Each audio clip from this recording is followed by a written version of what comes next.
welcome all of you. Okay, I will again. I want to welcome everyone to the first meeting of fiscal year 25-26 election committee. And I also want to thank everyone who has yet again volunteered, especially to Jack for volunteering for the first time, and welcome to our neighborhood. Thank you. Marty, it's all yours, or whoever is in charge. I see Mike has just shown up. Mike Zelensky, I want to welcome you to the committee. We do have a number of votes to approve you, and you still have to go. So you're semi-official. Okay. You're not there like yet. the semi-pros. You still have to go in and sign your paperwork, take an oath of Right. office, and do conflict of interest, Right. conflict of interest form. Right, But right. you do have the necessary votes to be a member, so welcome. Okay, thank you. All right. Thank you everyone for being here. We got a nice practical agenda tonight, and I think we can finish by 9, maybe even a little early. The first thing is the administrative items, but I want to start by thanking Alexa for being our liaison this year, thanking Arthur for being on the Zoom, and thanking Michael, our village manager, for doing everything that he does. And our first administrative item is to talk about the paperwork, and I know that Elizabeth and Jack and I have done the oath of office and have signed the COI form. And so, Mike, that's just up to you to do. As soon as you finish that paperwork, you'll need to go into the office and do it with Michael Silliman at your nearest opportunity. And once you get that done, then you'll be a voting member. But even tonight, even though you're not yet a voting member of this committee, you're still more than welcome to contribute any thoughts and suggestions to any part of these discussions. You're very much part of the team. Our first assignment is to elect committee officers, and we need a chair, a vice chair, and a secretary. The secretary position was filled beautifully last year by Elizabeth, and I think you've kindly agreed to maybe do that again if I nominate you as the secretary. Yes, that's correct. Thank you so much. Yeah, secretary has a job every month, has to do the minutes, and our minutes with this committee are fairly detailed, as you'll see if you go through the records that are on the website, because this is really an exercise in local democracy that requires a lot of transparency, and so we do detailed minutes, and we also record the meetings, as you know, and so now we need to go to vice chair and a chair, and I'm looking at you guys, and you can nominate whoever you want. It doesn't have to be me. I would like to nominate Marty that you continue as chair of the election committee for the next fiscal year. Can I second that? How does this work? Sure. Mike? Yes, I would join in seconding and vote in affirmative when there's a vote. If I had a, Well, but I don't have a vote, so But you can verbally support. Thank yes, you all. I will do verbally it. support. I will do it. And it should be easier this year than it has been because we have all the documents this year ready. We have, drafts of everything. So I'm hoping it will be pretty smooth sailing this year, not so much heavy lifting. That leaves us with the vice chair. Who would like to step up in case I get hit by a truck? God forbid. I think, Mike, you're the logical candidate for that because you've been around and you know how to and Jack, you had asked that we not put you on the spot, and I think that's reasonable because you're brand new. I think So, a month of village membership is maybe a little premature to have an officer position. Guess who that leaves, Mike Zelensky? Could we do this since Mike is not officially on the hasn't signed his papers, etc. Just postpone that for the next however we can do that. I don't know if that can be done. Yeah, we can fill the vice president or vice chair slot at the next meeting. Okay. It's possible to leave that vacant. I think that's probably a practical way to go. Okay. Okay. Okay. And in the meantime, Michael, you get to contemplate it. All right. And we'll all stay healthy in the meantime. Yes, please. Yes, please. Okay. Looks like we have officers, 2 officers, the chair and the secretary. And Elizabeth, thank you for taking the minutes tonight. I just want to say Wow. one thing about it. When I started that last year, it was sort of like learning Greek, as they say, but after the first one, sort of like Cliff's Notes. So we got the template down, and then it was just filling in the blanks mostly. So it did become something much more routine as we went along. So, but at the beginning, the bar seemed insurmountable, but it did, as you said, it this past year we made a lot of progress and just kind of developing a lot of templates so that other committees can step in and without a lot of heartache and hard work and and just tweak things around the edges. Right, we try to smooth out the learning curves here. Yeah. Yeah. Okay, next item. Decide the format for the committee meetings this year and schedule the next couple of meetings. The format for the committee meetings the last couple of years that we used, I thought worked really well. It's called a participatory format, and it allows residents, we don't have any residents sitting in tonight, but when residents do sit in, the participatory format allows residents to speak while we're discussing the agenda items. The restrictive meeting format says that residents can only speak in a designated slot at the beginning or the end of the meeting. And I find it much more useful to have residents participate as partners in these discussions. Agreed. So can we have a vote to do I move that we do a participatory format for our meetings this year. All in favor? Aye. In favor. Any opposed? Okay, it looks unanimous. And the next thing is to schedule the next two meetings. Michael, our village manager, has asked each committee this year, excuse me while I move my chair here, has asked each committee to kind of pick a day and schedule a regular slot for our meetings. And last year this committee did the first Monday of the month. And so I looked at that this year. And I think that works really well because that gives us at least 2 weeks each month to prepare any documents we need to prepare for the council meeting, which is usually the second or third Thursday in the month. So can you all check your calendars right now? And let's just look at least through the end of the year and see how the first Monday works for you guys. I checked mine earlier and it looked good to me. So let's see if we can just get this on the calendar right now. I have a conflict one Monday. Would you be open to Tuesday? Sure. Which one is the conflict? Which month? On October. Okay, so it would be a Tuesday in October, which would be October 7th. 7th. Yeah, that works for me. Elizabeth? I'll Aye. probably have a conflict with that, but because I've got a big annual event we do that's going to be way up county. Probably Okay. won't be back. How I do about- Wednesday as in well. time. How about the Sunday? Is Sunday night off limits for us, or Sunday nights usually work for me? Which I do Sunday have was some. Alexa, do- you I- check your calendar too, because you'll probably be with us at all these meetings. Yeah, Sunday's- because Sunday's October, okay for me, but I have a Hold on. conflict Sunday the 5th as well, Okay. and Sunday November 2nd. Okay, so Sundays don't work for you. Weekends are a little tougher. Yeah. But yeah, I could do Wednesday as well. Okay, so Wednesday, October 8th will work for you? Yep. How does it work for everybody else? you can do Which was- Wednesday the 8th. Okay, Then you want to drop back to Mondays and then drop back to Mondays for the following months. for November. Do you all prefer Monday to Wednesday generally? Yeah, Yeah. Okay. So October 8th and November 3rd. And does that work with the Zoom hosting for us?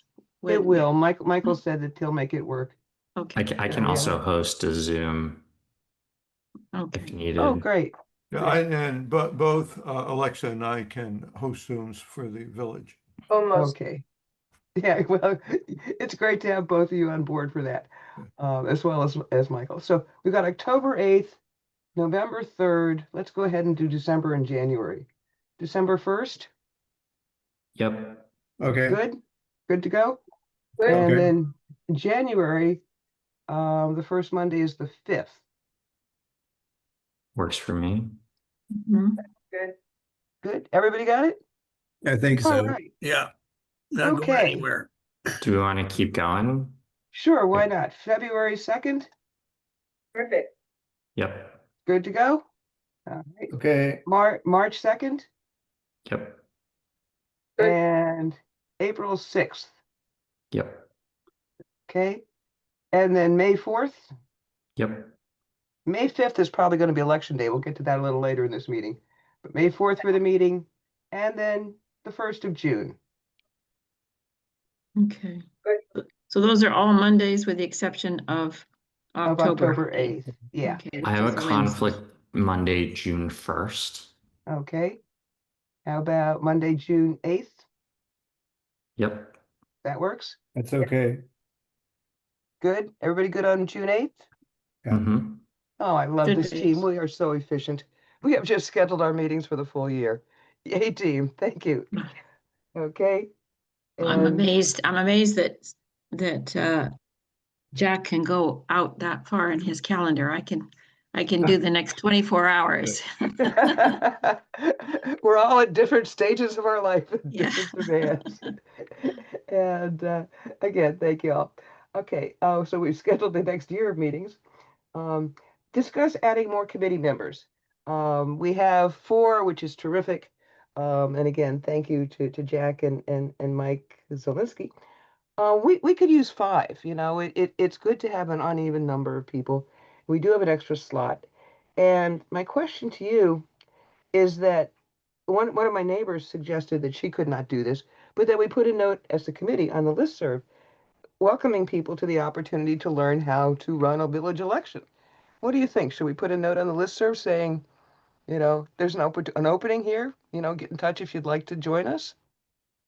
Great. Or like to present yourself for nomination by the council, or however it would be phrased, right? Yeah, we'd have to word it, you know, would you like to put your name in for the council to appoint you? But Right. that we would be available as committee members to say, you know, Right. why we joined, you know? Yes. So on the listserv or not on the listserv? I, On the listserv. I think that works. Yeah? Arthur, you think it's a good idea? I do. Alexa, what do you think? Yeah, just clarify if they're interested, what the next step would be. Right, we'll spell that out. Contact, Yeah, how to contact. yeah. Good, good. Okay, that was an easy decision. Setting up access for the committee email.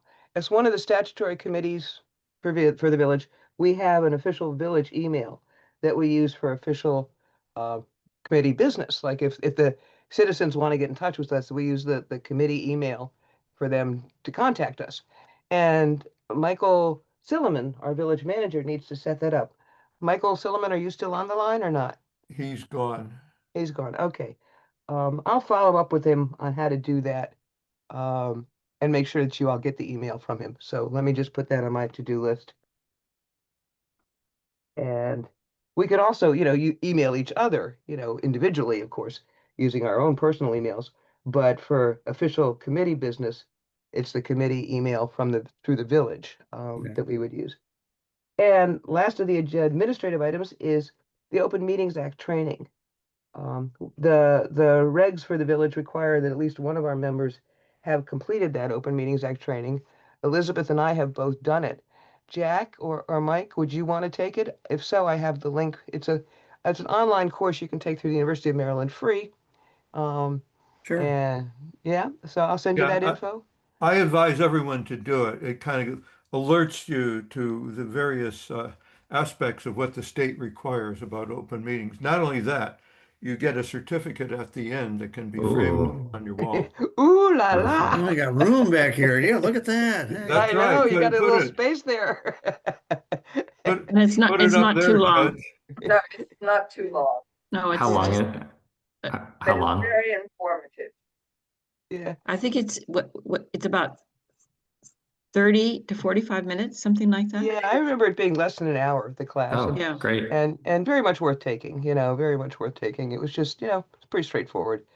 And you'll learn, you know, what the law requires for open meetings. And I'm a big fan of sunshine laws. I think all meetings should be open, pretty much almost all of them. Transparency and all that good stuff. Anything else under administrative items? Any questions from anyone? Okay. Next item in 805 is to review the committee's main duties and work schedule.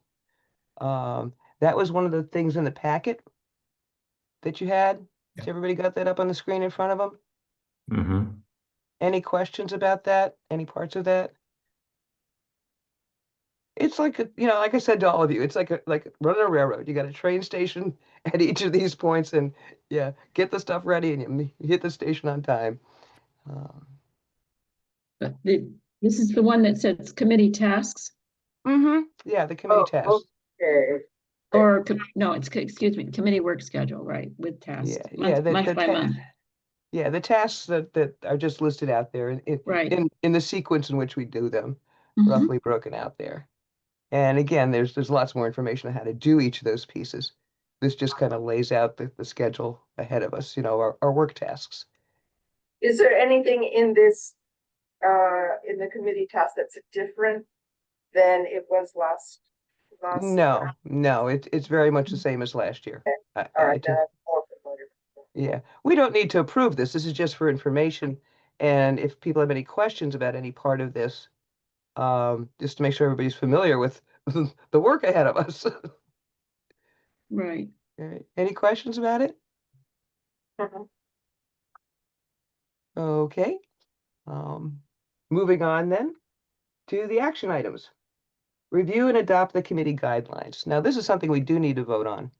The committee guidelines are the ones that the committee approved last year, which are very similar to, I think, almost identical to what the 2024 committee approved. And these were originally developed by the election committee here in the village from 2016, 2017, 18, 19, 20, because we thought for our own guidance that we needed to be really clear about what the principles were that we were operating on. So this is something that gets discussed and adopted each year. In 24, it got adopted. In 25, it got adopted. And now we should adopt it up front here in 2026. And again, are there any questions? It's a packet. Anything? It's about principles. What are we operating on? What are our guidelines? Looks good to me. Looks okay. Yeah. I don't So is have this going to any, be retitled to Election Committee Guidelines FY 2026? Yes, Yeah. sir. If we vote on it tonight, I will Okay. do that. Yeah. Let's actually have a motion to adopt them for 2026 and a second and make it a formal vote. May somebody so move? I move that we adopt them. Second. All in favor, please say aye or raise your hand or both. Aye. I support. Okay. Non-opposed, we have adopted them for 2026. And thank you. I think it's important to have the principles right up front. Okay. Next is to set the schedule for the formal election cycle. And the election regulations say that we have to give this proposed schedule for the entire election cycle to the village council at least 6 months before election day. So I took last year's timing. Typically, the first Tuesday in May is our election day. This past year it was May 6th. This year it will be May 5th, since calendar moves like that. And so working off of that, the election day is kind of the lodestar. And then you go 75 days before that is when the nomination period opens, and 45 days before election day is when the candidate nominations paperwork is due, and you kind of work off of that, from election day. So take a look at that. Does that make sense to everybody? And if so, we need a motion to adopt it. And if not, now's the time to modify it. Can we formally make our May 5th election day Cinco de Mayo themed? I think that would be lovely. Absolutely. Can we give always out do this. margaritas at the booth? Yeah. Probably not alcohol under state law, but hey, we can do virgin BYO? margaritas. Perfect. We can go out for margaritas once we basically complete the custody of the sealed ballot envelopes and Cool. transfer them. But yeah, I mean, what we do normally, Jack, and I know Mike knows this, is we have an election day celebration on the sidewalk in front of the village shops, where we have the polling table, where we have a drop box and we supervise that pretty strictly because, election security is one of our main jobs. And then there's tables up and down from village organizations like Chevy Chase at Home will have a table, or maybe Chevy Chase Library. And this past year, the local scout groups had a table, and the village shops put out sandwiches or soft drinks, and it's really a nice party. It's like one of the most well-attended parties that we have, and it's all on the sidewalk out in front of the shops. Mike, I've seen you out there with your ballots at the celebration on the sidewalk on election day. Unmute yourself, Mike. Unmute yourself. Mike, you're muted. Unmute yourself. And I There you go. muted it up for that. Okay, yeah, voted There you several go. times out there. Yeah. Okay, so I want to mention here that the charter requires the election take place before or by May 15th each year. right. Yeah. And Right. the nice thing that if we do it the first Tuesday in May is that we could coordinate with some of the other villages that also use our same vendor, our mail vote vendor. And it makes the logistics a whole lot easier in terms of getting the drop box from the vendor delivered on time and then returning the drop box and the sealed ballot envelopes to securely conveying the envelopes. So having it on that first Tuesday in May really works very efficiently. And y'all know I'm an economist. I like things that are efficient. So if we agree on May 5th as the election day, first Tuesday in May, all the rest of the dates on that proposed schedule kind of just fall into place according to the regs. Mm. Any questions about any of that?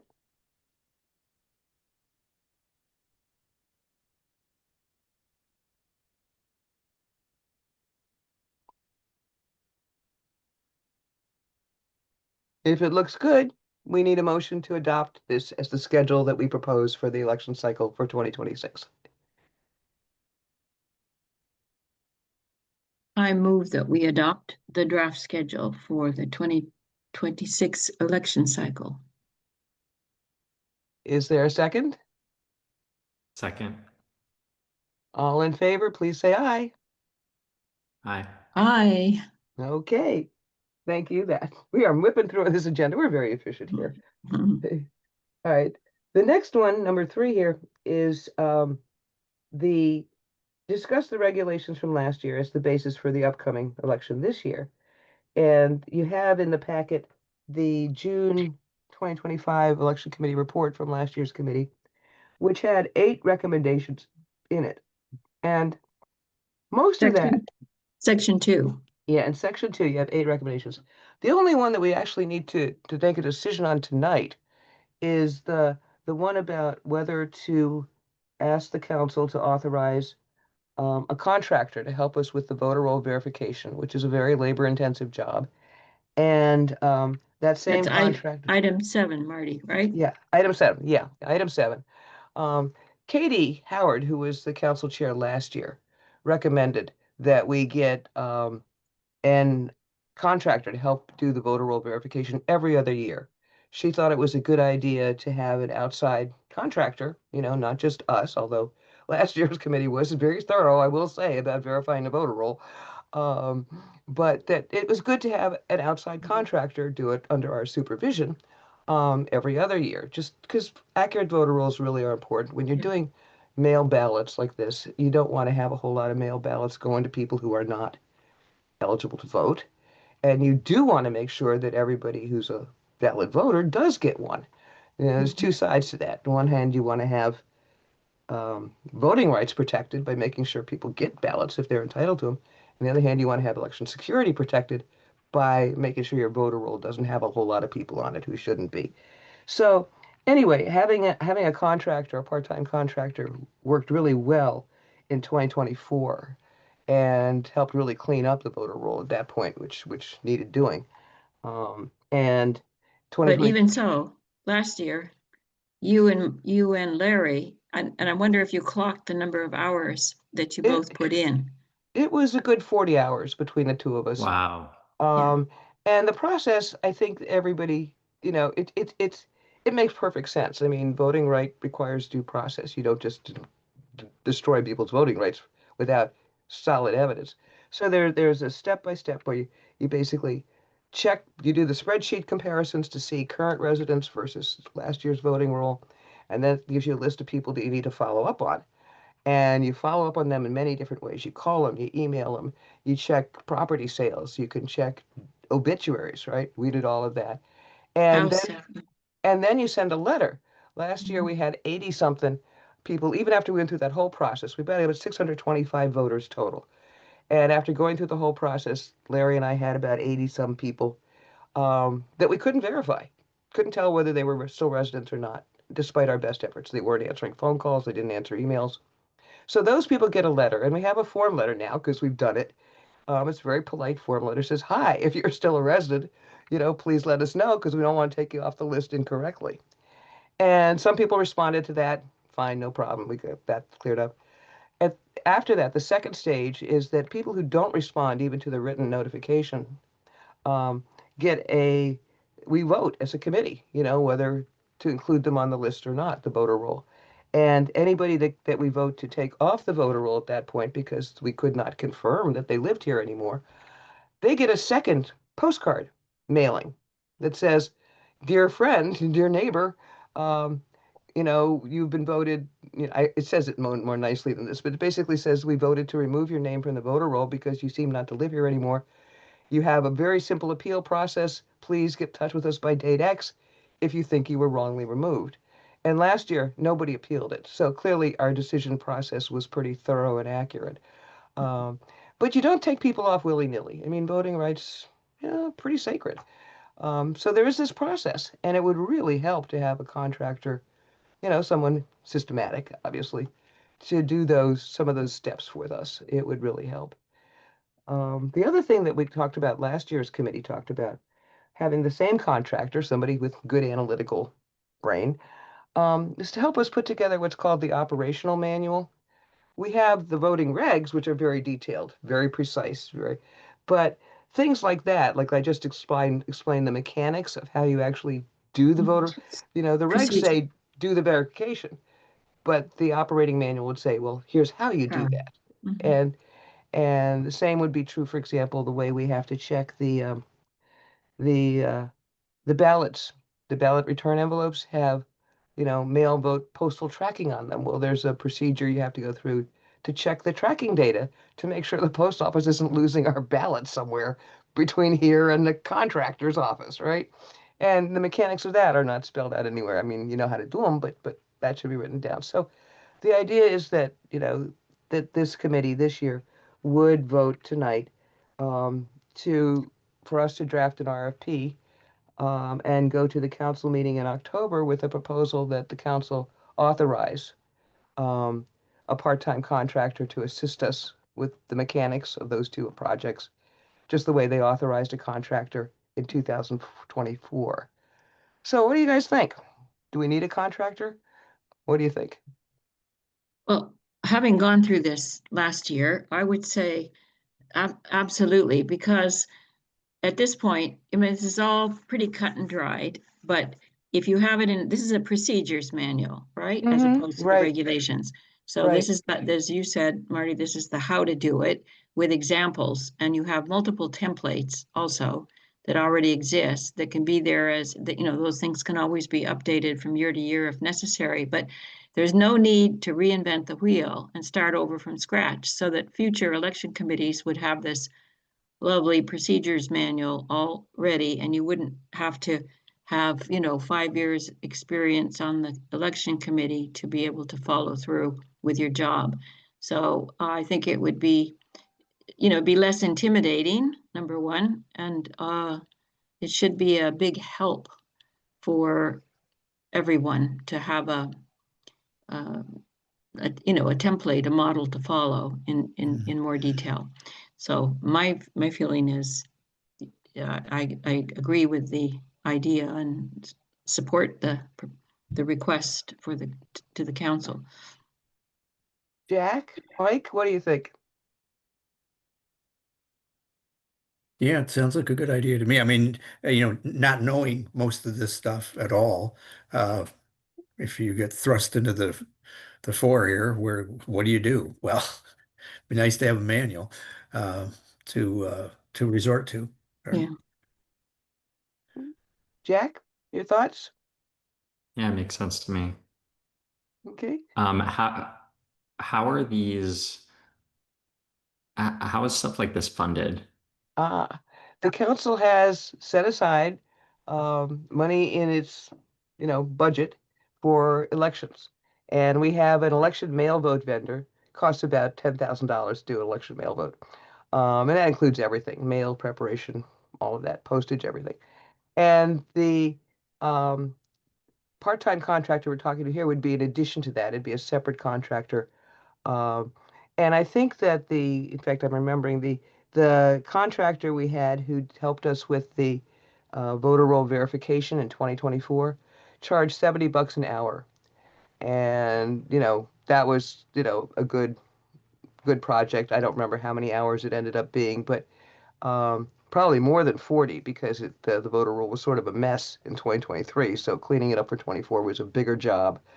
But it was really valuable to have him. And again, spreadsheet analysis and then the follow through on double checking the people that you need to confirm. So the council sets aside the money for it. The money for the mail vote contractor for the main election process is already in the budget. That's already been approved.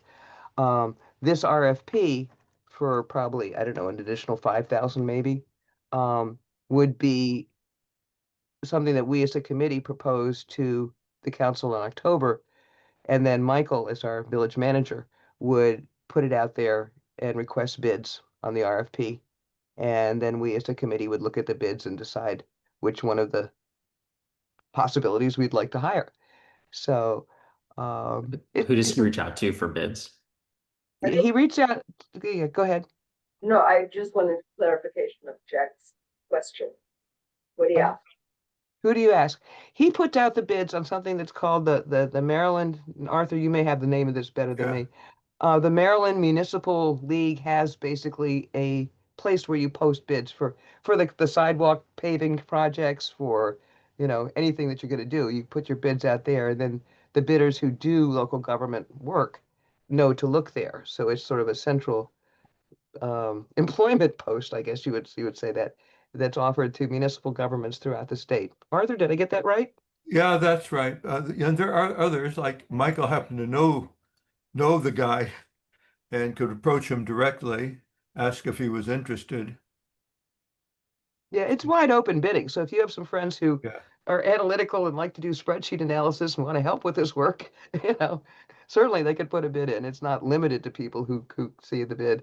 Yeah, I'm One, just looking at our invoicing from when we did this, and he charged the total, and this was just doing the voter roll. I mhm. think the total for the whole election cycle was a little over $8,000. Yeah, but that's because he had a lot of cleanup to do. That voter Yeah. roll was way out of whack. And so this year it should be much Well, simpler. if he's also working on putting Procedures. together a manual, that'll be something. It'll probably be similar then. Yeah, between the two, it'd probably come Yeah. out to similar. So, and, it's the kind of thing that I would hope the council would support. You don't need to Yeah. commit to it So tonight, but when you make your pitch, mhm. you could mention that, what was his first name? Lampier is his last name. Julian Julian. Lampier. Yeah, Right. Julian did a great job. Yeah, You he could was the mention that cleaning up the voter roll costs about $8,000. So right. a And lot this of year, that has been done, but he would be asked to do some other tasks. right. Whoever filled that job. I'd love to have Julian again. I mean, he did a fantastically good job. He was so analytical and so thorough. Um, but we'll see, if the council approves, let's put out the RFP. Let's see who applies and go from there. The other thing there is timing because we have to get that RFP out soon because we need to do the roller roll starting like January. So that's, Alexa has a comment. yeah, go ahead. Wondering if people have thought that there was something that we could do more efficiently in the front end when people come into the neighborhood. And I don't know, a better way of tracking them. So, and this is related completely to the voter roll. So we're sure that they would be added, but it also may be a mechanism where we would know that people have Yeah. left as well. I mean, I Yeah. don't know what we do in terms of tracking our residents. Well, Jack, you're our newest resident. You want to talk about how you got brought into the picture here? I got a packet, like a bag, like a welcome bag that had a form to some like just a place to email to share info. I will say could have easily missed something in the packet. Like if I had gotten a text message, it would have been like easiest. Yeah, we know if somebody moves in, one of the problems is we don't have a phone number or a text number or Yeah. an email form. You know, it's just like you moved in. And so we end up with neighbors basically saying, "Hey, welcome to the block. You know, did you Is get it, your welcome packet?" You know? Well, let me add to that. Michael makes a focused effort on trying to figure out, maintain a record of who's moving in and who's moving out. Uh, right. he doesn't get everybody, especially people when they move out. There's no requirement to notify the office that either of Mhm. these things are happening, but he knows the moving trucks. He's often asked to put up no parking. He knows houses for sale, so he Yeah. keeps track of that. Where the problem comes up are the or the invisibles, the kid who turns 18, Hmm. or the line I like to use is your no good brother-in-law who's hanging out on the sofa in the den, but who's a resident and is a qualified voter, or the caregiver. So these are Mhm. the people who we don't keep track of in any normal I way. see. It Uh, And that, seems, it seems to me in the last, recalling some of the pieces of mail that were sent to follow up, there were also people who rented their homes. You oh, know, and they put, renters, yeah, they've exactly. moved away, but they're renters in the place and they don't necessarily pay too much attention to, Yeah, those to kinds of village. questionnaires Right. and all of that. So that's a little bit difficult unless somebody actually, like you said, if Michael knows that the owners are vacating, but maybe there's some communication that he could ask is if you leave, or you know what I mean, if you leave and you're renting your property, let us know, so we can contact the new yeah, residents. yeah, the more accurate that Michael's list of village residents is, the more accurate he can keep that, the easier our job is with the voter roll. Exactly. We will always still have people to check. For example, we had, one case a few years ago where three triplets turned 18. And of course, they were not listed on the directory at all because only their parents were listed. But we had three brand new voters on Chestnut Street. Like, oh, how nice, triplets. And they all voted. So, Huh. um, and so it is a process. Thankfully we're a small village. I mean, we have 625 voters, more or less, about 1,000 people total in the village, and a lot of young families moving in now. So there's always turnover, Yeah. and our job as election officials is to make sure that um, we don't drop a stitch here. Yeah. That we don't exclude people unfairly. Yes, Elizabeth. I was gonna, one other thing was, you might say, well, aren't there county voter rolls? And yes, there are, but it turns out the county doesn't update their voter rolls scrupulously, every year. So that there was an enormous discrepancy between our voter roll and the county, more than Yeah, 200 yeah, families, yeah, 200 names. Like the yeah. difference between they had something 800 and something, and ours was Ours was six, 622 600. and they had Yeah, 820 on theirs. Wow. And right. and just so out of date. I mean, people who'd moved away 10 years ago were still in the county voter roll. Mhm. And the county election, board of elections, I think the guy Boris, who's the exec director there, is a good friend of ours now because we call him all the time and say, Boris, what are you doing with this? What are you doing with that? And he's been really helpful in terms of guidance to our little village election committee. Uh, but he just tears his hair out trying to get that county voter roll updated, and he's got Mhm. what 500,000 people, right, on the voter roll in Montgomery. I mean, how many? There's 1 million people in Montgomery County, so it's talking roughly 500,000 people on his voter roll to update. And there are federal regulations and state regulations that Boris has to follow at the county level Mhm. before he can remove somebody legally. Mm. And so the business of our doing two mailings, the initial mailing saying, hi, are you still Mhm. here? and then the second mailing saying we voted to remove you, tell us if we were wrong. He really likes that we're doing that. I think we're his favorite little village because that kind of mail vote follow-up is the gold standard for how you update your voter roll. And a lot of places apparently are a little more lackadaisical about it, and that just drives poor Boris and the county nuts, and is why their voter roll is out of date. So There is Marty, I have a question about that. sure. Mhm. Is there any feedback back to Boris after you've cleaned up the voter roll and have a, Yeah, do yeah. you give it back to him to check? Yeah, one of the things that we do, and we usually do it through the village manager, Mhm. although I have done it myself as the committee chair, is we give Boris our list of Okay. here's who we verified, here's who we voted to remove because they in fact were not on the list and did Mhm. not respond to 2 mailings, and that's really helpful to him. Now he still has to go through his procedures Verification. Yeah. verification at the county level, but it helps him, and he's Okay. expressed great gratitude to us for doing this in a very responsible and transparent way. So Okay. having somebody help us do it, I think, is a great idea. Um, so I think we have we voted to go ahead and do the RFP, prepare the RFP, and ask the council to hire a contractor to help us with both of these projects, the procedures manual and the voter verification. Yes? We haven't voted yet. Okay. Do we have a motion to do the RFP? I move. I Is there a move. second? Anybody second? I'll second if I can, but I don't think I can. Okay.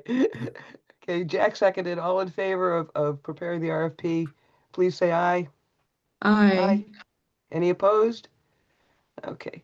I will draft an RFP and run it by everybody for your approval as soon as I can get to it. Okay? Okay. Thank you. Okay, on the other 7 recommendations on that list of 8, they really go to the content, some tweaks in the regulations themselves. And we're going to be discussing the regulations at our next meeting on October 8th. So I'm thinking that we don't really need to go through those in detail tonight, but everybody should focus on them for our next meeting when we actually start going through the regulatory document, sort of step by step. Does that sound like a good plan? Yeah. Sure. Okay. Okay. In the meantime, are there any questions that leap at you out of the other 7 in that list of 8 recommendations from last year? No. Yes, Alexa. Question. I think I understood that some of these recommendations had been presented to the council before. That's correct. That's correct. And so are these exactly the same? Have they changed or? It varies. The 2023 regs Mhm. incorporated a lot of the things, and then the 2024 regs took some of them out. And so it's been a back and forth. The one that's never been in, but probably should be, at least in my thinking, is the provision for referendums. Referendums are a civil right for voters, and local referendums are done all the time in like Rockville and Bowie and other cities, other towns, and even local towns like town of Chevy Chase will do referendums, and that we ought to have some provision in our regs for referendum. And the council has said no a couple of times for reasons that were not entirely clear to me, and we don't need to discuss tonight. But so the only thing on there that hasn't really been in existence in some form in the past here in VMA is the referendums, but it probably ought to be because it's a basic civil right to do referendums in local elections. So again, it's something we can discuss in detail at our next meeting when we actually look at the regulations in detail. I have a question about that. Has that been a problem in the past where community members want something to happen and are unable to bring that up to the council directly to vote on? And so they've been like blocked and there's a need for a formal referendum process? People have been asking about it for a long time. I don't know that there's been any effort to actually hold a referendum, at least not during my tenure on the committee, which goes back quite a few years. Um, People have come to council meetings en masse on various issues, 30, 40 people showing up at a council meeting, and we had 65 people sign a petition about elections a couple years back. So yeah, people really want the council to do something. They have ways of letting the council know what they want to have done. Um, and they've done it without actually having any kind of referendum mechanism in place. Um, my thinking is that it ought to be there because it's a basic civil right, even if it's not used, you know. And the requirements for doing a referendum would be something like you'd have to have 10% of your electorate sign a petition to do it. I mean, it wouldn't be something you could just do, off the cuff. It would be a formal process, but that process ought to be spelled out in the election regs, I think. Got it. And so Just quick- historically, yeah, go ahead, Alexa. I'm sorry. Thank you. Do you actually have to have something in the regs that allows the community to request a referendum? Right. Right now, it's just silent. There's nothing in the charter that says yes or no. The state and county have referendum provisions, and the 2024 election committee here in VMA came up with a very simple provision that basically mirrored what the county has. Um, and the council then in 2024 decided they didn't want to include that. And last year's committee decided they had other things they were trying to include, so they didn't push on that, although they did say they supported putting a referendum in. But yeah, right now there's no mechanism spelled out, and so it doesn't look like it's even an option for people, although legally it probably ought to be, so it's something for us to talk about. Marty and Mike in particular, if we were to consider a referendum, you think it ought to be in the ordinance or in the charter? I mean, the whole process of elections are spelled out in the original charter. And I'm wondering if it should be there. It would also be helpful if we saw what local community, how they worded it, if there were such possibilities among our neighboring communities, how they word it, where it appears, what the criteria would be, and so on. Yeah. Yeah, I mean, that's the kind of thing that um, it could be in the charter. The charter language, I looked at it again over the weekend, is broad enough that it basically gives the council and the election committee the ability to set election procedures as needed. Yeah. And that would include referendums. So I don't think we'd actually have to change the charter. Wouldn't hurt to include, it in the charter. That sort of makes it a more of a formal right as a civil right. Elizabeth, what were you going to say? Oh, I was just going to say that it'd probably be a good idea to do some homework on that in the next month before the next committee meeting, so that we already have what Art was just asking about, or in Alexa, like what are other jurisdictions that have it? Let's get the language so that we have the samples and we have something to work with to see, and where it's inserted in their governance structure, right? At what level? Yeah, So if we come prepared with that, it'll make a more impactful argument for why we think it's a good idea. I agree. All right, Jack, I'm looking at you. Would you like to volunteer to do some research? You could say no. And Mike, I'm looking at you too. You could volunteer as well.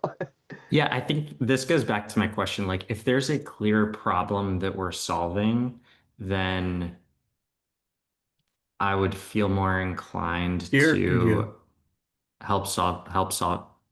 I'm sorry, can you hear me? Yeah, we can hear you. Yeah, to help solve that problem. If it's more like a just in case, then I think it's unclear to me at this moment whether there's an issue of village residents being able to have their voices heard and find a way to make that happen or lobby the council. Like if that's happening, then I think adding more like policies and procedures, might not make sense. Right. But if there's a clear problem, it's like, people in the village want to do this, but they're being blocked by the council. And for some reason, they're not running against council members so that their voice is heard, then I would be more likely to jump on that cause. But yeah, this is not a pressing issue in that sense. It's more of establishing a legal right that probably ought to be on the books, but it's not a pressing thing in the sense of people banging on the doors about it. So yeah, good point. Mike, you got any thoughts? Unmute yourself, Mike.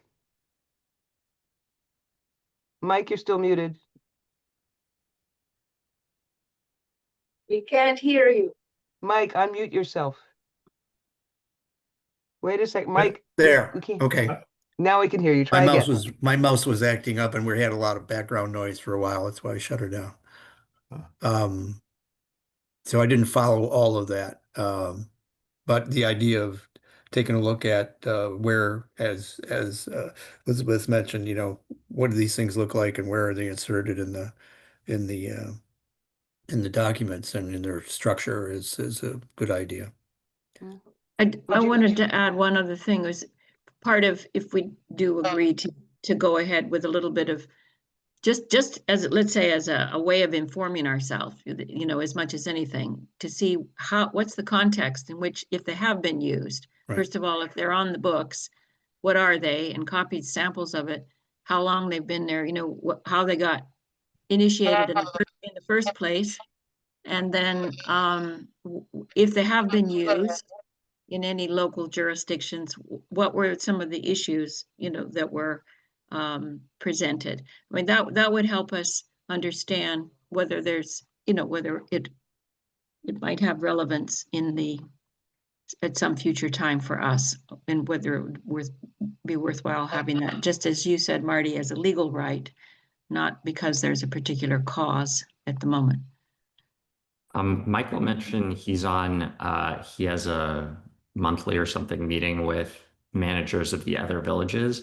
Could that be Right. something for him to run by them and see if they have a formal referendum clause, how that's incorporated, how it's been used, whether they had problems that they needed this referendum to solve? I see it looks like Somerset mentions a referendum in passing on their site. I searched Village of Chevy Chase. I didn't see anything, but it might be buried deeper. buried. And Yeah. then there's town of Chevy Chase and all of those sections. Yeah, but I think I'd be interested in hearing from Michael, like in practice, Yeah. is this something valuable that others have? Mm-hmm. All right, we could do that. All right. And in the meantime, if all of us would kind of noodle around a little bit, I mean, my examples are like Rockville, Bowie, which are bigger towns than us. They all have referendums in their standard codes, and they use them. But it doesn't mean necessarily that we need to have one. So it's an open question. And it goes back to Alexa's question about which of these items in the recommendations have not been done before. And that's the only one that hasn't been really, explored thoroughly. So, Alexa, does that answer your question about yeah? Yeah? Okay. Again, we'll take up those recommendations in our next meeting. And let's see. So the other thing that was in the June 2025 election committee report was what I thought was a really good proposal from the committee last year that had three main components in it. One was a request for a job description for the council, that we thought it would be easier to recruit people, to encourage people to run for office if we actually had a document that says what council members do. And Elizabeth very kindly prepared, with our help, with everybody in the committee chipped in, that attached sample document there. I'm talking about the attachment to the June 2025 report. Everybody with me? It's at the end of that June report.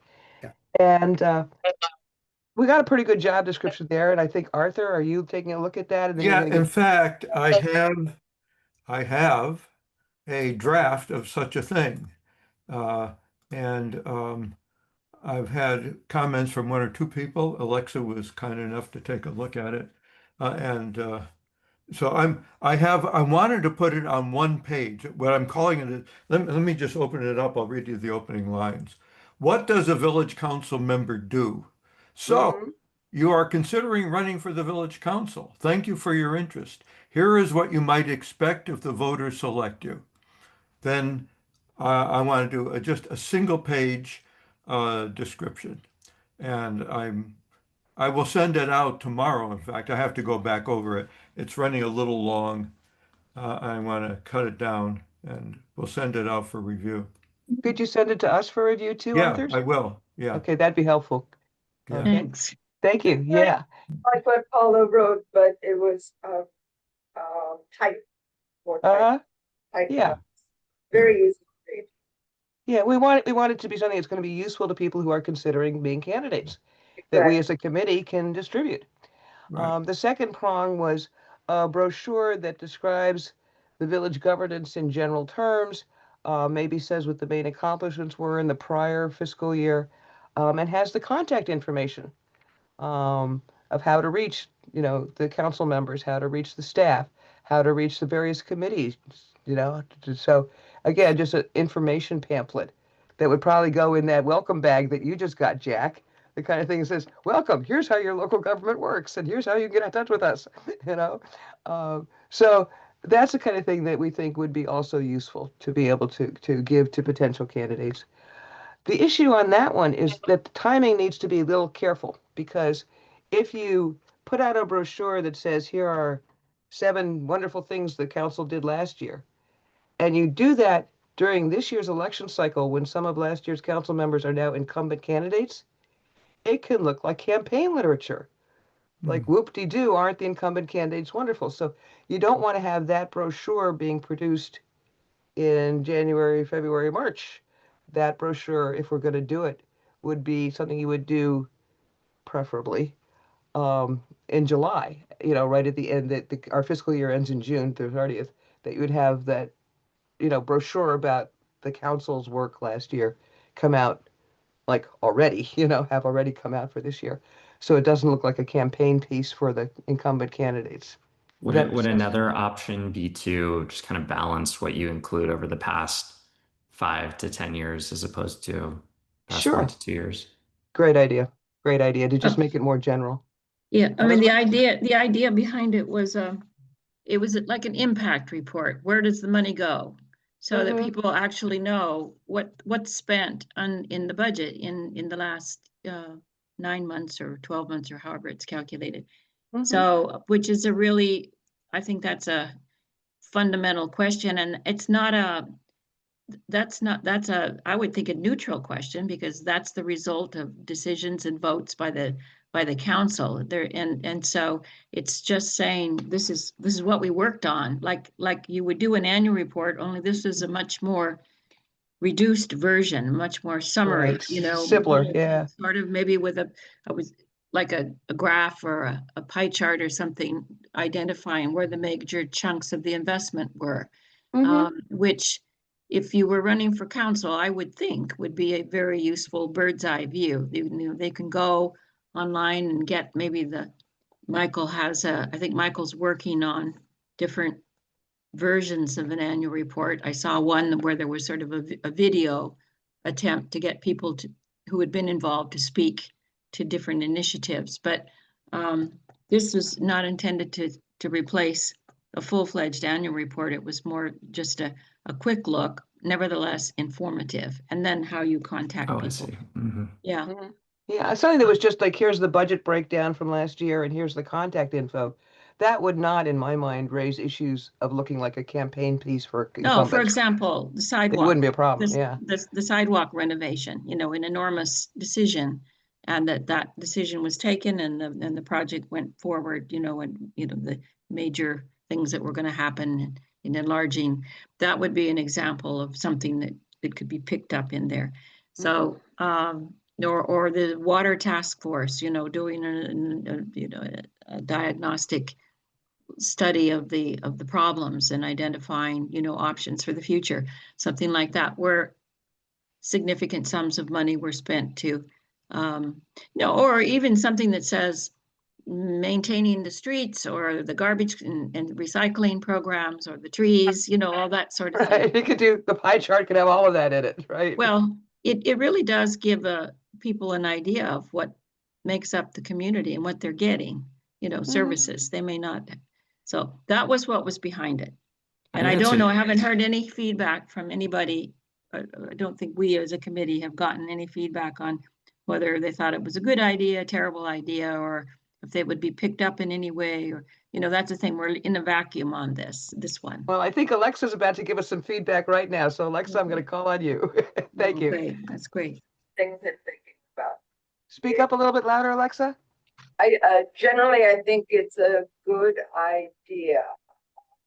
I would like to see something in it that really puts out very clearly the various ways that you can become involved with the village, the council, as well as, I think Jack was beginning to say this, how to contact us, the various ways that you can get information about what's going on in the council, other than just the weekly newsletter.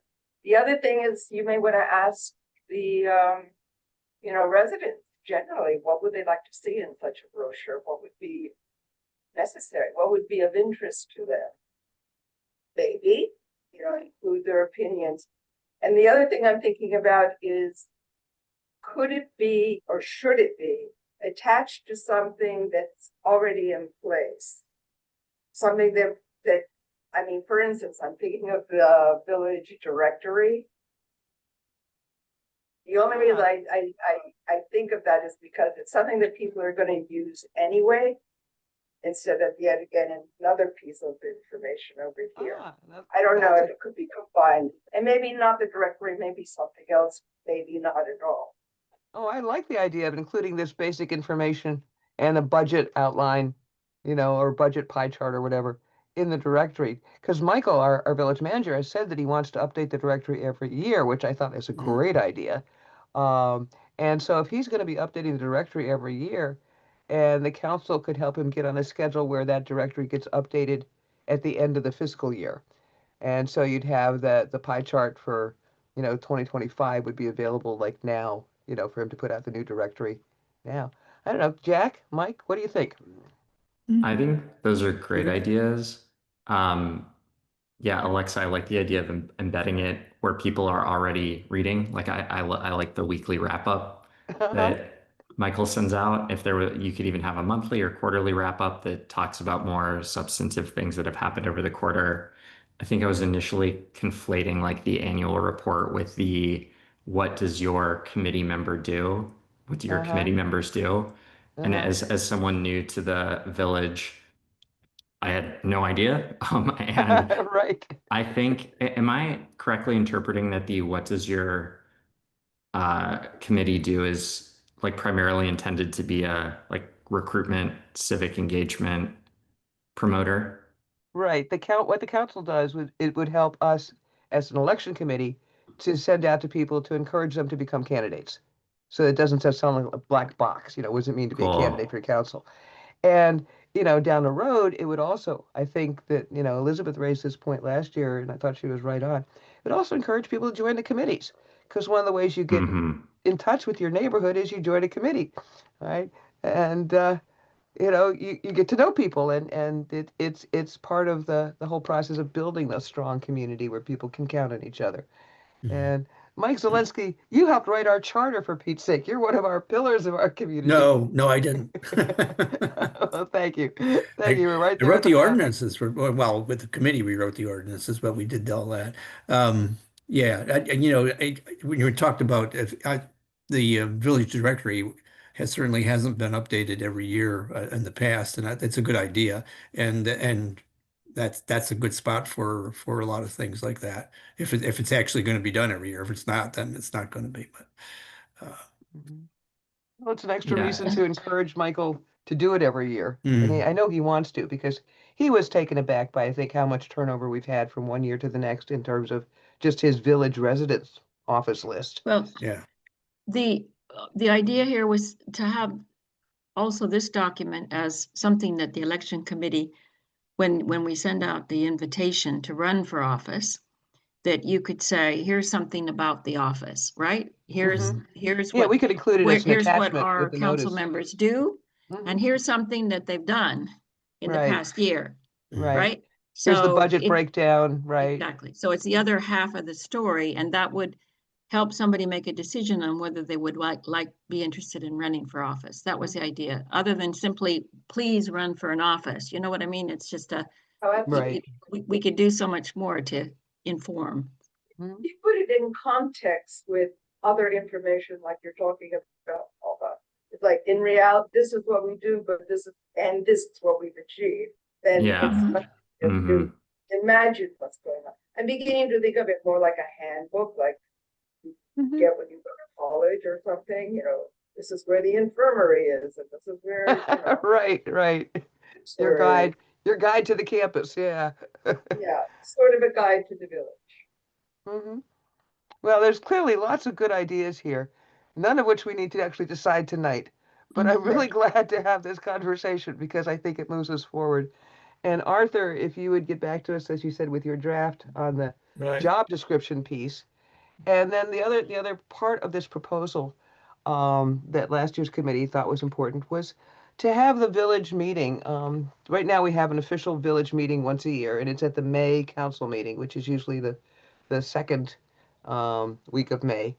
And last year's committee, as I'm recalling the discussion, thought that it would be really useful to have an informative village meeting that has these brochures, this information. Sooner, right? Because for the election purposes, we need people to be making their decisions about whether they're going to be candidates by February. February 20th, I think, was going to be the opening of the nomination period this coming year. And so having a village meeting in May is not terribly helpful in terms of encouraging people to run in February. So I guess I'm asking our two council members who are here, Alexa and Arthur, um, would you consider doing some kind of public meeting about what it's like to be on the council and, what the budget issues are? An information meeting for residents before Yeah. the cycle starts? Yeah, I saw your proposal as something different from that. Let me go back and look at it. Okay. Yeah. Um, is this where this is organize a VMA annual meeting with an open forum? Uh-huh. Yep, that's the third prong in our proposal. Okay. I thought, okay, maybe I didn't read it carefully, but I thought you were looking for just a kind of a general town meeting for everyone Well, to it could talk be that about too. whatever they wanted to. People could raise issues. Let me tell you what was the intent when that got drafted, that paragraph. Hmm. The idea was, because I was at the meeting in May when the budget was prepared, and it was billed as a public hearing and possible adoption of fiscal year 2026 budget. So it was already ready to go. There was really not a hearing on it. There weren't any comments on it from people attending. It was voted on and passed without there really being an opportunity at some point. I mean, it was too late to have a discussion on whether something was a good idea or could be improved or something that was missing. If you were going to have that kind of discussion on the proposed budget, it would have to happen a month or two before that for sure, like maybe in March.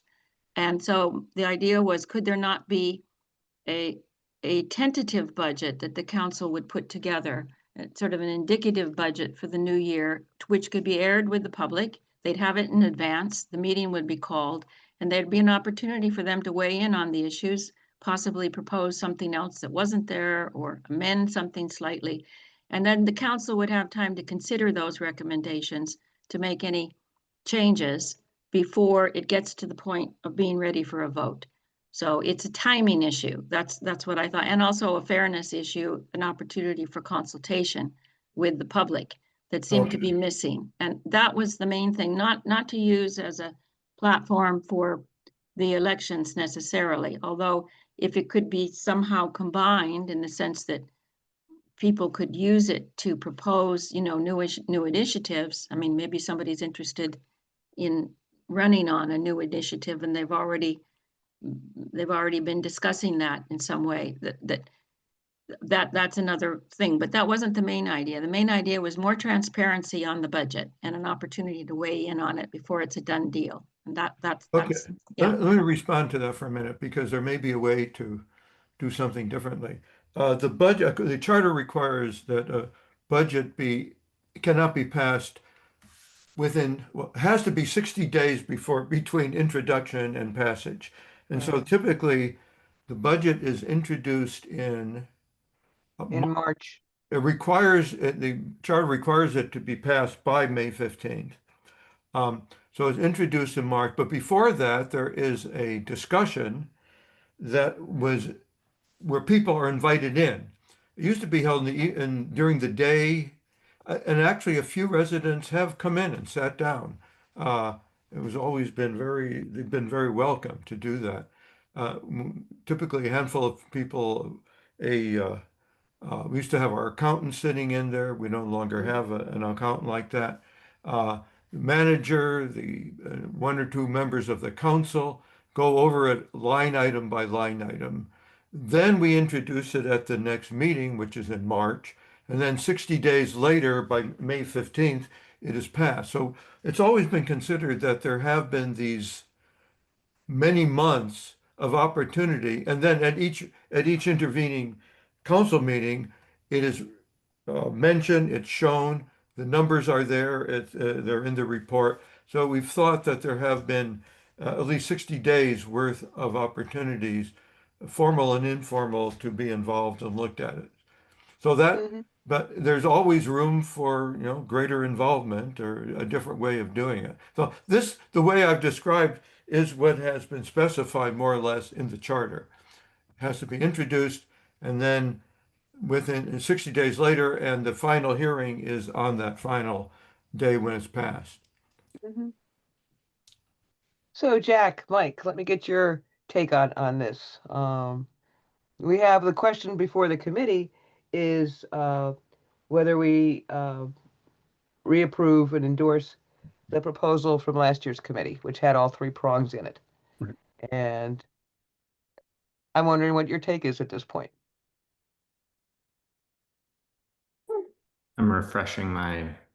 Can you remind me what the first two prongs were? I need The to think first- more the about first that. prong was the job description for the council members, which Great. Arthur's Yeah, working it on. seemed great. Seems like Second- no-brainer. second prong Arthur was loved some the kind- one-pager. Yeah, some second prong was some kind of summary of the budget and how to contact people. That Great. brochure that could possibly be included as information also in the directory that went out, but could also be an attachment when we send out the notice for nominations.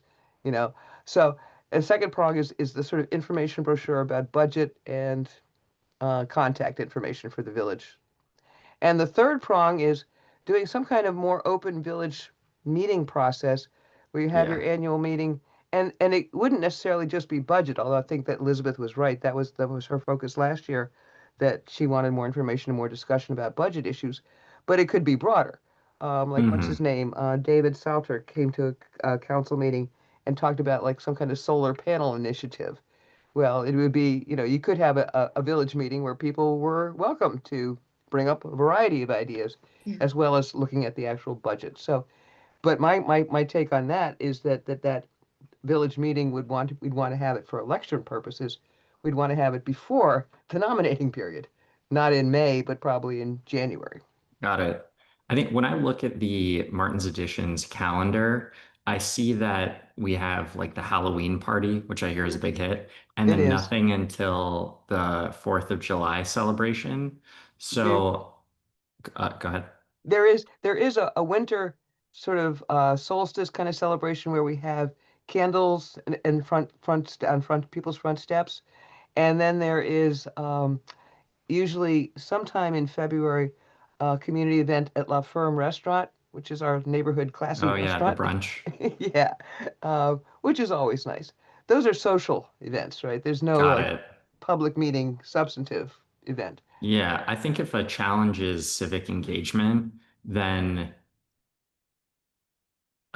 personally, I think if it was something that felt kind of combined with community, meet your neighbors, get together in person, and discuss local issues, that would be more that would be more appealing to me personally, and kind of showing up to a budget meeting if I wasn't particularly inclined to be engaged to begin with. So yeah, I think a forum where you can hang out, discuss, I think even in person would be a good way to do that. Ask questions and help the committee decide what people care about heading into drafting the budget. How about beer and budget talk? Yeah, I'd be in favor of that. You get to pick the beer since you're on the committee. Do we have a big, do we have an indoor gathering place if we did something like that in the winter? The only one we have that's really large is the La Ferme restaurant, and that's of course for a meal and hors d'oeuvres and stuff, and that gets a little pricey. Right. And we usually do that again early February to early March Could before you Can do we like go. Olympia? Can the Yeah. village, the Chevy Chase Village Hall be used? Yes, it is available. We can Mhm. use it. We can also rent rooms at the Chevy Chase Library, which is just up the street. Mhm. And we've had big village events like a 35th anniversary party at the Women's The Democratic Women's Club. The club. The Women's Club, yeah. Chevy Chase Women's Club, which is a beautiful space. And that's where your daughter had her wedding, right, Elizabeth? Right. It was beautiful. Oh, Oh, man. cool. Yeah. So yeah, there are options for like, a big get together. And the question is, how do you combine social and substance, right? And without making it too heavy handed, because, more people are going to come for the beer than the budget talk, right? So I don't know. Well- I mean, our decision tonight is not how to design that, but simply, do we tell the council that we think this proposal from last year is still a good idea and they should take it up and pursue it? I'm in favor of those three things. Again, having Yeah. no context whatsoever on how the village operates. This is actually a benefit because we get a fresh set of eyes on this stuff. Yeah. I'm in favor of all three prongs of that proposal. Yeah.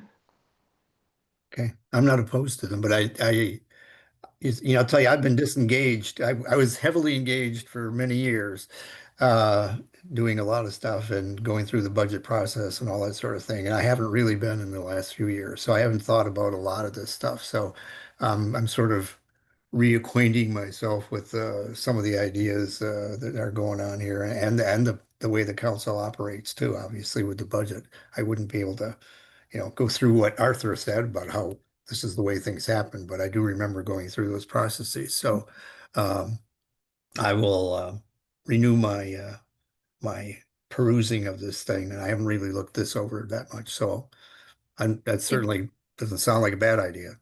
Yeah, and are we saying, yeah, this is Welcome an back. idea for consideration, not necessarily we Right. think this should be a higher priority than other things on the council's agenda?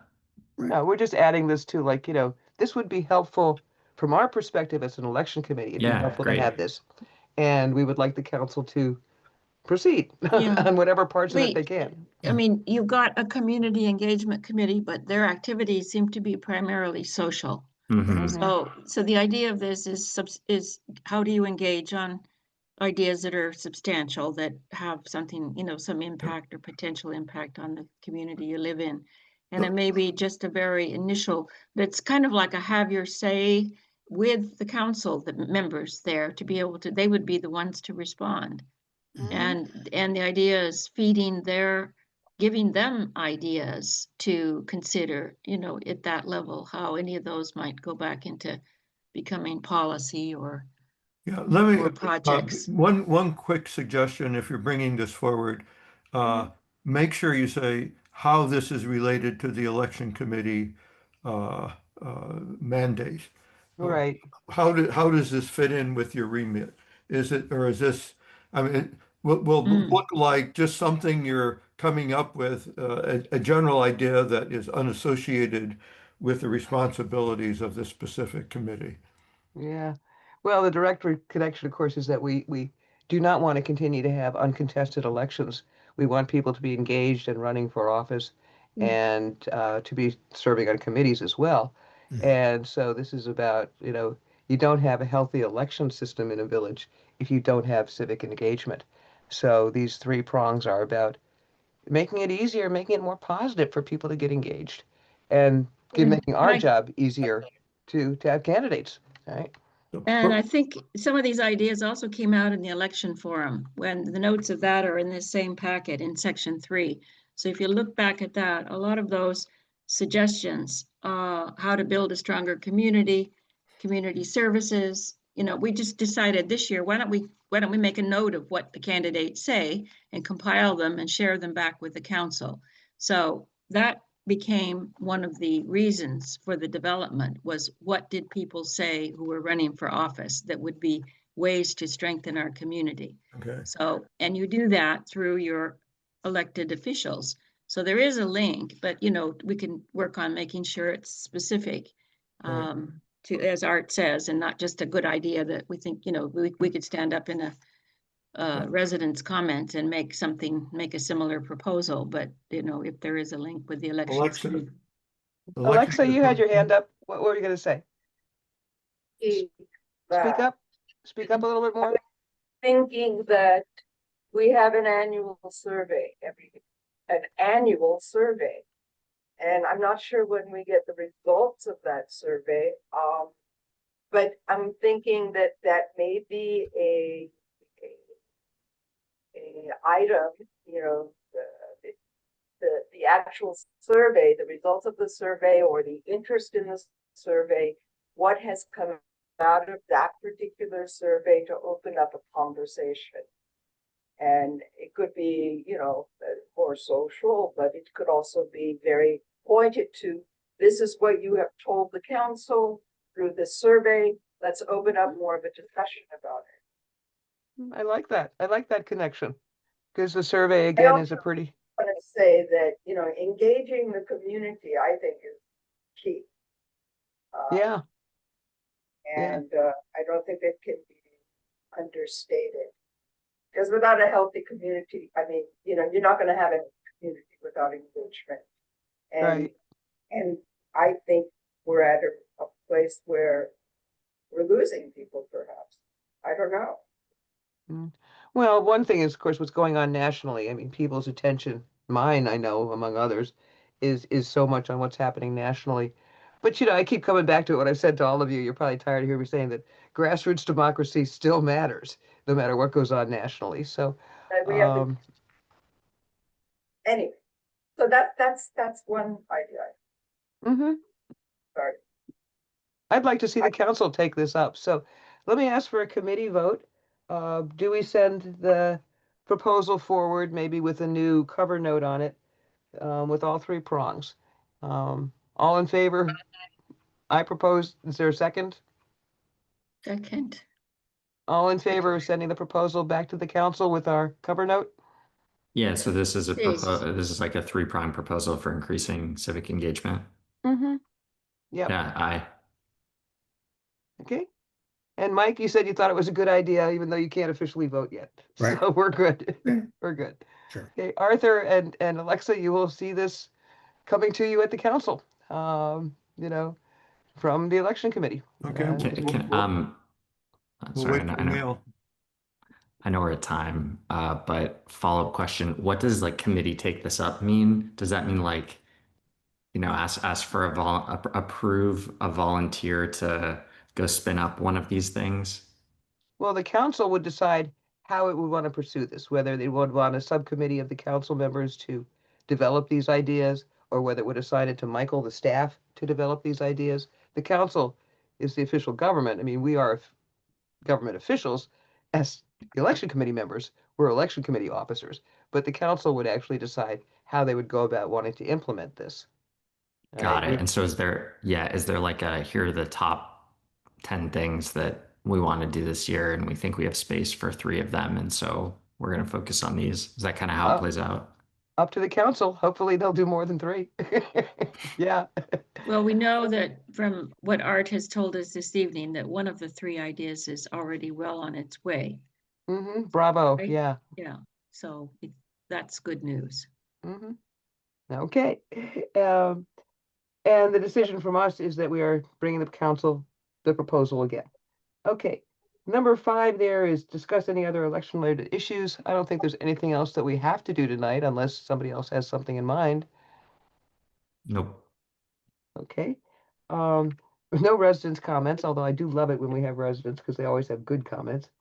Committee assignments. Any committee assignments? I've taken on to draft the RFP. And Elizabeth will do the minutes.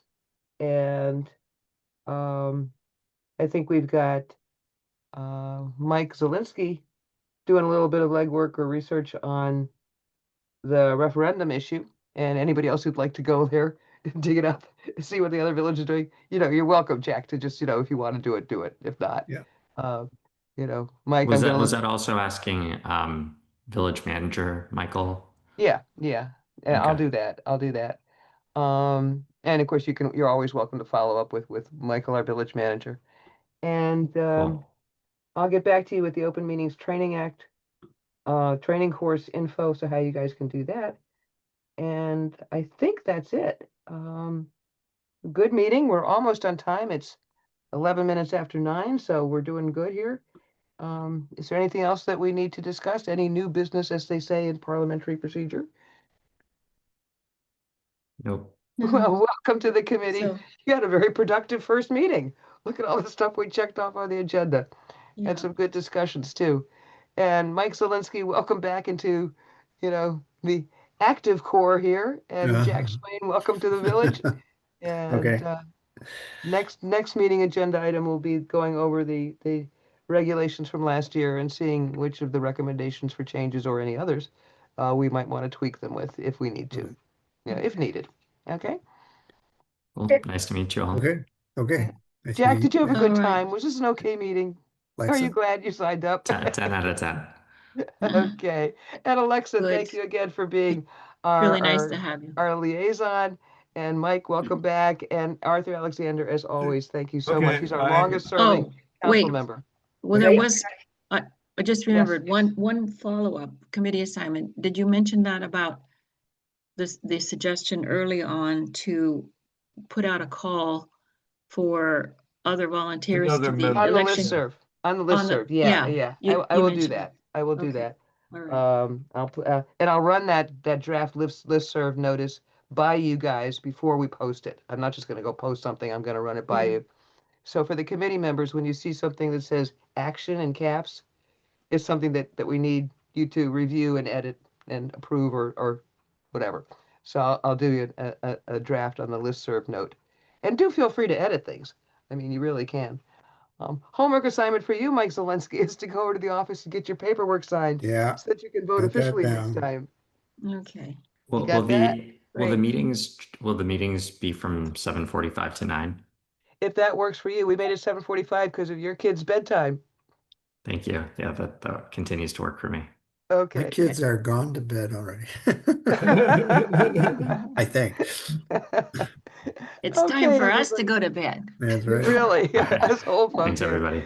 Thank you, everybody. Okay. And, All right. Good night. stay well. Enjoy the fall. We'll see you on October 8th. And we'll watch your email for follow-ups here. Okay. Okay. night. Good night. Good meeting. Bye. Thanks, everybody.